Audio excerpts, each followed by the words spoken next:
अस्सलाम वालेकुम। आप देख रहे हैं मुग़ल इलेक्ट्रिशियन यूट्यूब चैनल। मैं हूं आपका प्यारा मुज़म्मिल हुसैन सुबहानी। तो जैसा कि आप देख सकते हैं ये हमारा पेपर था, तो ये ख़राब हो नीचे से ख़राब हो चुका है। तो क्योंकि कोयल ठीक थे, तो क्योंकि याद रखें जब आपके कोयल ठीक हों और पेपर ख़राब हो जाए तो हमें करना क्या है, हमने कोयलों को काटना नहीं है, ठीक है।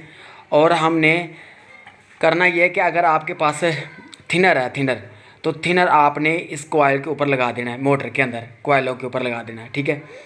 और जब कोयलों के ऊपर लगाएंगे नीचे आप इस तरह की कोई चीज़ रख लें ताकि वो थिनर ऊपर लगे और कोयल नरम हो जाएंगे, ठीक है। अगर आप थिनर नहीं लगाते तो मिसाल के तौर पे हमारे पास ये मिट्टी का तेल पड़ा हुआ है, तो हमने इस मिट्टी के तेल में से इन कोयलों को रखा हुआ था तकरीबन 10 मिनट के लिए। तो अल्हम्दुलिल्लाह ये बिल्कुल इनकी वार्निश उतर चुकी है। तो ये कपड़े के साथ साफ़ करके आप दोबारा इसको इस्तेमाल कर सकते हैं।